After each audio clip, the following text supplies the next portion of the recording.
Hello दोस्तों, कैसे हैं आप सब।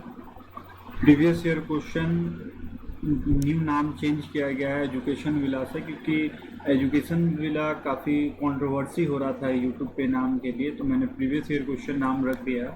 और मैं आज आप लोगों के लिए अभी प्रीवियस तो मैंने आपको मॉक करा ही रहा हूँ कि जो प्रीवियस ईयर पेपर 2010 से 20 तक हुए हैं एसएससी, रेलवे, एनटीपीसी और जो भी हमारे स्टेट एग्जाम्स हैं, उनके क्वेश्चन आपके लिए जीके का मैं ला रहा हूँ। और काफ़ी रिस्पांस मिल रहा है और बच्चों को काफ़ी अच्छा लग रहा है। आप एक बार सेशन देखिएगा जाकर।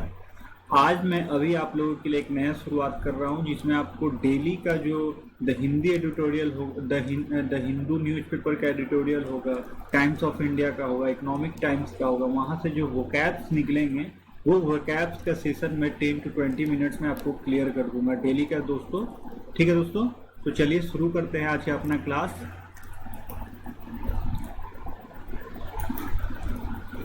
आज का हमारा फर्स्ट क्लास जो है वो है, आज 14 मई है और 14 मई के लिए हम लोग शुरू करते हैं आज का वो कैब, जो कि आपके हिंदू एडिटोरियल से भी लिया गया है, हिंदू न्यूज़पेपर वाले एडिटोरियल से,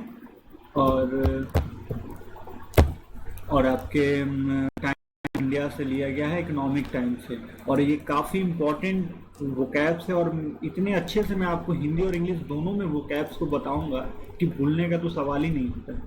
और आप इसको याद कैसे करेंगे उसकी ट्रिक भी मैं आपको बताऊंगा। How can you learn this. चलिए दोस्तों, आज का अपना पहला वर्ड देखते हैं। फर्स्ट वर्ड है परलियस। क्या है? Perilous, perilous, sorry.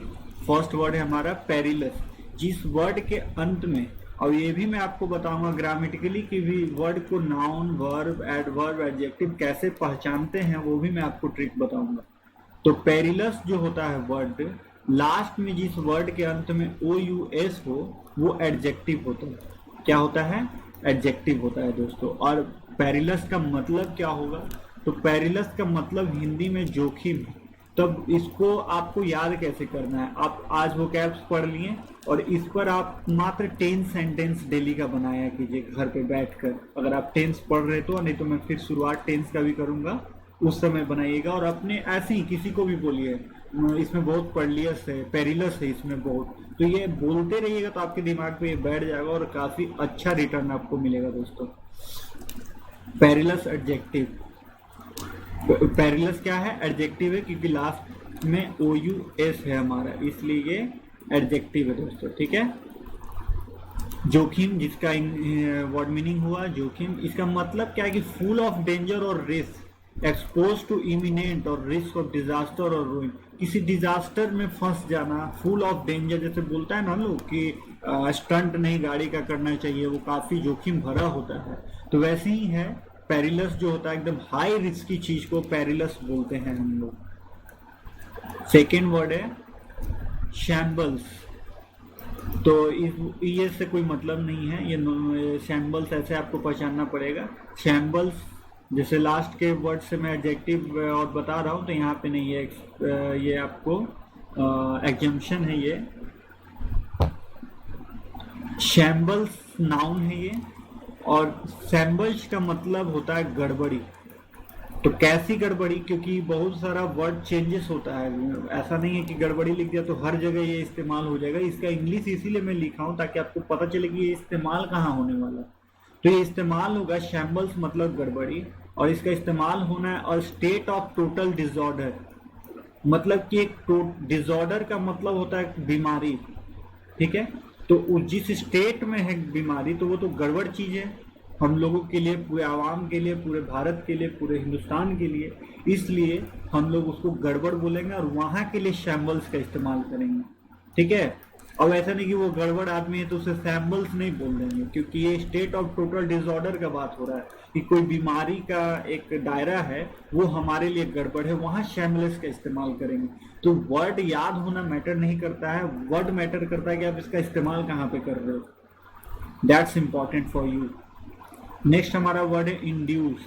Induce verb है दोस्तों, क्योंकि इंड्यूस लास्ट में जनरली जहाँ ई आता है वो वर्ब ही होता है, क्योंकि आगे डी लगाकर आगे वर्ड हम लोग बना देते हैं, तो वही तो वर्ब हुआ। V1, V2, V3, V4, V5, तो इंड्यूस का मतलब होता है प्रेरित करना। What do you mean induce? प्रेरित करना। आप इसको फिजिक्स अगर आप लोग पढ़े तो उसमें इंडक्शन पढ़े होंगे आप लोग। क्या पढ़े होंगे? इंडक्शन। इंडक्शन का मतलब होता है प्रेरण। तो वैसे ही इंड्यूस का मतलब होता है प्रेरित करना, किसी को इंड्यूस करना, उसको प्रेरित करना कि तुम ये काम कर लो। तो इसका इंग्लिश क्या लिखा है पढ़िए। सक्सीड इन द परसुएडिंग और leading someone to do something. Succeed करना, आगे कुछ काम करने के लिए बाई किसी के बोलने या कुछ कहने पे उसे प्रेरित करना कहते हैं। कि अगर कोई हमें बोल रहा है तो वो प्रेरित वो हमें कर रहा है, अगर हम किसी को बोल रहे हैं तो हम उसे प्रेरित कर रहे हैं, परसुएड कर रहे हैं सक्सीड करने के लिए, आगे बढ़ने के लिए। ठीक है।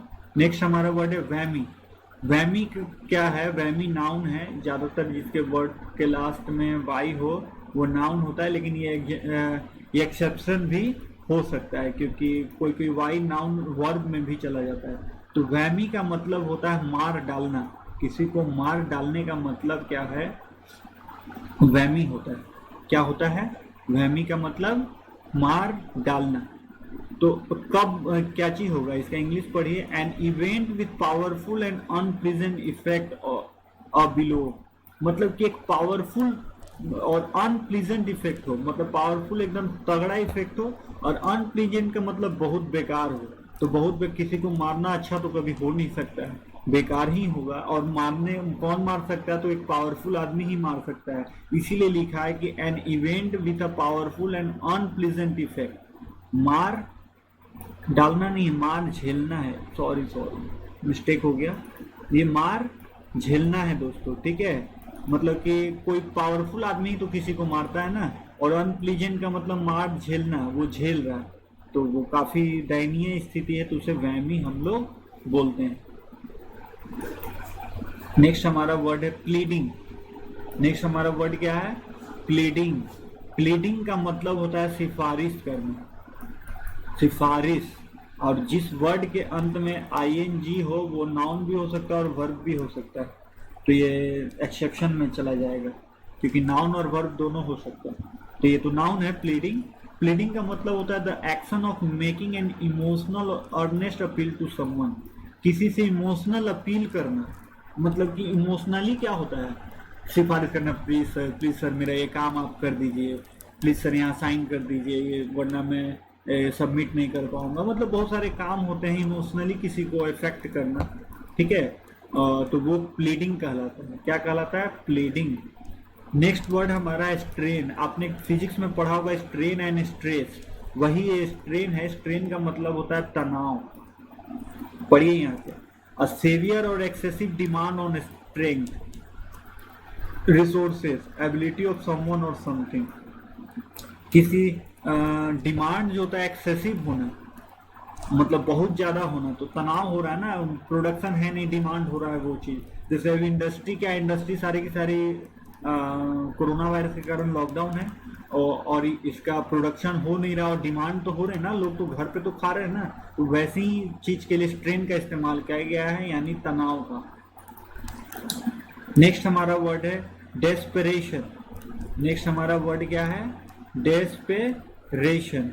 डेस्परेशन का मतलब जिस वर्ड के अंत में ION है वो डेफिनेटली नाउन होगा, वो वर्ब एडजेक्टिव कभी नहीं हो सकता है। ये बात याद रखिएगा। OUS एडजेक्टिव होगा और जिस वर्ड के अंत में ION हो वो हमेशा नाउन होगा, इसमें कोई एक्सेप्शन नहीं है। इसका मतलब होता है निराशा।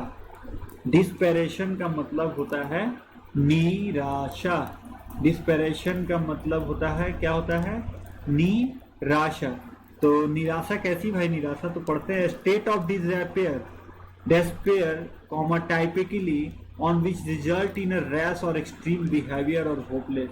मतलब टाइपिकली का मतलब होता है नेचुरली रूप से अगर कोई किसी को कोई निराशा भाव होता है तो उस डिस्पेरेशन के लिए हम लोग निराशा का इस्तेमाल करते हैं।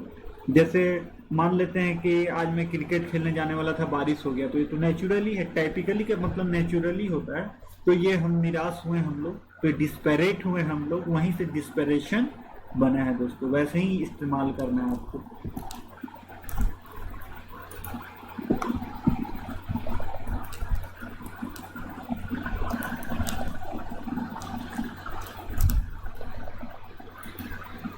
नेक्स्ट हमारा वर्ड है दोस्तों रेप्लेनिश।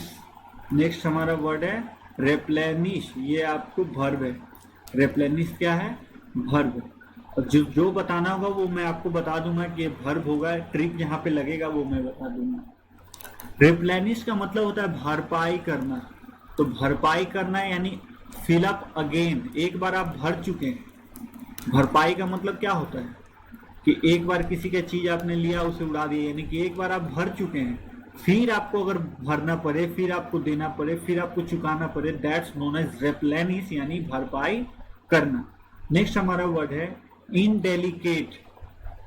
लास्ट में सी ए टी ई हो वो डेफिनेटली एडजेक्टिव होगा, कोई यहाँ कंफ्यूजन नहीं होना चाहिए। जिस वर्ड के अंत में ए टी ई हो ये आप पढ़िएगा तो आपको वर्ड पावर मेडी जी की बुक में मिलेगा आपको ये सब सारा ट्रिक, ठीक है। तो वो पढ़ने की जरूरत नहीं, मैं आपको खुद बता दूंगा। देखिए ऐसा ही होता है बुक। इनडेलिकेट, इनडेलिकेट एडजेक्टिव होता है और इनडेलिकेट का मतलब होता है असभ्य। इनडेलिकेट का मतलब होता है असभ्य।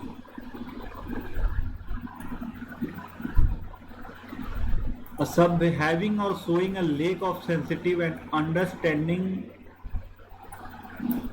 और कुछ कट गया यहाँ पे, अच्छा कोई दिक्कत नहीं है, इसको ऐसे याद कर लीजिए। इनडेलिकेट का मतलब होता है असभ्य, मतलब कि हैविंग किसी आदमी में कोई समझदारी ना होना। सेंसिटिव अंडरस्टैंडिंग का मतलब होता है कम समझदारी होना। और लेक ऑफ मतलब कमी होना उस चीज की। अगर हमें कोई आदर भावना की, अंडरस्टैंडिंग की कमी हो तो हम असभ्य हैं, असभ्य हैं हम। तो वही यहाँ पे इनडेलिकेट का मतलब वही है। नेक्स्ट हमारा वर्ड है डेफर, ये वर्ब है। डेफर का मतलब होता है टालना। डेफर का मतलब होता है जैसे आज कोई आपके फादर आपके कोई काम दिया, आपके भैया आपकी मम्मी ने कोई काम आपको दिया और आप उसे टालना चाह रहे हैं, टाल दिए हैं आप, तो वो डेफर कहलाएगा। क्या कहलाएगा? डेफर। इंग्लिश पढ़िए यहाँ पे, पुट ऑफ एन एक्शन और event to a later time और पोस्टपोन। कोई काम को, कोई एक्शन को, कोई इवेंट को एक टाइम के लिए डिले कर देना, आगे बढ़ा देना, पोस्टपोन करना, डेफर कहलाता है यानी टालना। नेक्स्ट हमारा वर्ड है एब्डिकेट। नेक्स्ट हमारा वर्ड क्या है? एब्डिकेट। एब्डिकेट का मतलब होता है त्यागना। एब्डिकेट का मतलब क्या होता है? त्यागना। और ये वर्ब है। त्यागना, क्या त्यागना? फेल टू फुलफिल और अंडरटेक रिस्पॉन्सिबिलिटी और ड्यूटी। मतलब कि ये त्यागना ऐसा नहीं कि इच्छा अनुसार नहीं कि अभी सब कुछ अच्छा चल रहा और हम त्याग दिए, वहां के लिए एब्डिकेट का इस्तेमाल नहीं होगा। ये इस्तेमाल करना है आपको वहां के लिए जैसे कोई काम आपको दिया गया और आप रिस्पॉन्सिबिलिटी और ड्यूटी में फेल हो रहे हैं, आप फुलफिल करने में, तब आपको त्यागना पड़ रहा है, जबरदस्ती त्यागना पड़ रहा है, तो उसे हम लोग एब्डिकेट बोलेंगे। एब्डिकेट और रेजिग्नेशन में वो अंतर होता है, ठीक है। मैंडेट। मैंडेट का मतलब होता है शासनादेश, शासन का आदेश। शासनादेश का मतलब शासन का आदेश। एन ऑफिशियल ऑर्डर और commission to do something. Mandate का मतलब होता है कि होम मिनिस्ट्री और ऑफिशियल, कोई भी ऑफिशियल जगह से अगर कोई ऑफिशियल ऑर्डर आ रहा है कोई काम करने को, तो वो मैंडेट कहलाएगा यानी शासन आदेश कहलाएगा, ठीक है। नेक्स्ट हमारा वर्ड है ग्रीवेंस।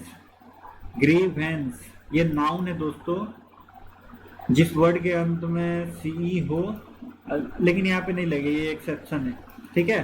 तो बस आप इसे याद कर लीजिए। ग्रीवेंस जो होता है वो शिकायत कहलाता है। ग्रीवेंस का मतलब होता है शिकायत करना। और रियल और imagine cause for complaint, specially unfair treatment.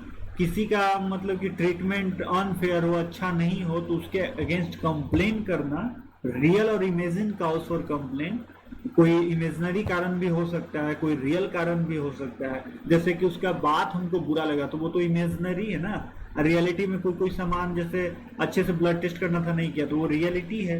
तो रियलिटी या इमेजिनरी कॉज के कारण कंप्लेंट करना, स्पेशली फॉर अनफेयर ट्रीटमेंट के लिए, वो शिकायत कहलाता है यानी ग्रीवेंस कहलाता है।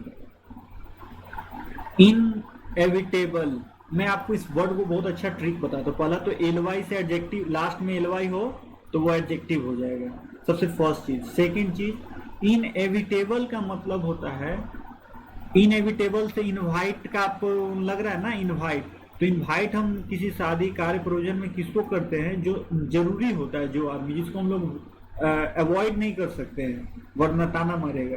तो इनएविटेबल का मतलब, इनएविटेबली का मतलब भी वही होता है कि अनिवार्य रूप से जिसे हम अनअवॉइड नहीं कर सकते हैं उसे हम लोग क्या बोलते हैं, inevitable, as a certain to happen, और अनअवॉइडेबल मतलब अनअवॉइड नहीं कर सकते हैं उसको, ठीक है, अवॉइड नहीं कर सकते हैं यानी अनअवॉइड, ठीक है। नेक्स्ट हमारा वर्ड है डॉक्ट्राइन, थोड़ा कटा हुआ है, कोई दिक्कत नहीं, मैं बता देता हूँ। DOCTRINE, ये नाउन है। डॉक्ट्राइन का मतलब होता है सिद्धांत या थ्योरम भी आप बोल सकते हैं। क्या बोल सकते हैं, थ्योरम भी बोल सकते हैं आप, ठीक है। अ बिलीफ और सेट ऑफ बिलीफ, उसे सिद्धांत बोलते हैं यानी डॉक्ट्राइन। ठीक है दोस्तों, आज के लिए इतना ही, फिर मैं नेक्स्ट वीडियो देखता हूँ, थोड़ी देर में शूट करना होगा कर दूंगा। आज के लिए धन्यवाद। सेशन अच्छा लगा हो तो लाइक और सब्सक्राइब जरूर कीजिएगा।